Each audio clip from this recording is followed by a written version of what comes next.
Lahore high court میں وکیلوں میں کٹا کٹائی۔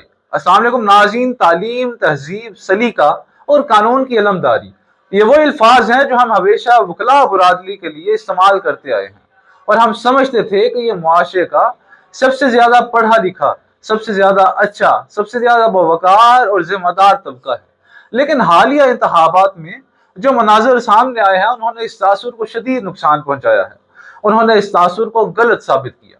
یہ سب کچھ لاہور ہائی کورٹ کے انتخابات میں ہوا، جہاں اطلاعات کے مطابق اور ویڈیوز کے مطابق وکلاء ایک دوسرے کو گالیاں دیتے نظر آئے، نامناسب اور گندے گندے اور شرمناک اشارے کیے گئے، اور پھر بات ہاتھا پائی تک جا پہنچی، اور پھر بات لڑائی تک جا پہنچی۔ مخالفین کو دھکے دیے گئے، مار پیٹ کی گئی، بلکہ افسوسناک طور پر خواتین کے احترام کا بھی خیال نہ رکھا گیا۔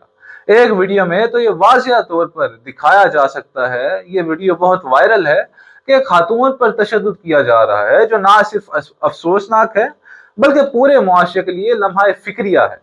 سوال یہ ہے کہ اگر عدالت کے ہاتھے میں ہی بد زبانی، گالم گلوچ، اور اگر عدالت کے ہاتھے میں ہی تشدد ہوگا تو عام آدمی قانون سے کیا امید رکھے گا؟ اگر قانون کے علمبردار ہی، اگر قانون کے بڑے ہی قانون ہاتھ میں لینے لگیں تو پھر فرق کیا رہ جاتا ہے؟ الیکشن جمہوری عمل ہوتا ہے، طاقت کا مظاہرہ نہیں، اختلاف رائے ہوتا ہے، دشمنی نہیں۔ لیکن جو کچھ دیکھنے کو ملا وہ برداشت اور شائستگی کے برعکس تھا۔ خاص طور پر نوجوان وکلاء کے کردار پر سوال اٹھ رہے ہیں، اور سینئر وکلاء کی ذمہ داری ہے کہ وہ اپنی رسپانسبلٹیز کو درست کریں اور اپنی کمیونٹی کے ساکھ کو بحال کریں، کیونکہ اس وقت سوشل میڈیا پر جو تصویر یا جو آئینہ بنا ہوا ہے وہ کسی ایک فرد کے لیے نہیں بلکہ پوری وکلاء برادری کے لیے ہے۔ آخر میں بس اتنا کہنا چاہوں گا کہ مسائل کو بیٹھ کر حل کیا جاتا ہے، اداروں کی عزت مذاکرات سے بچتی ہے، نہ کہ سرے عام گالیاں دے کر، نہ کہ سرے عام تشدد کر کے اپنی ہی ساکھ خراب کی جائے۔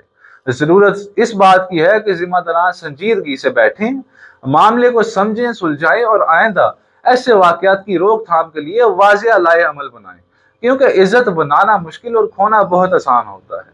اللہ تعالی ہمیں برداشت کرنے کی، دوسروں کو برداشت کرنے کی، اخلاق اور قانون کی حقیقی پاسداری کرنے کی توفیق دے۔ والسلام۔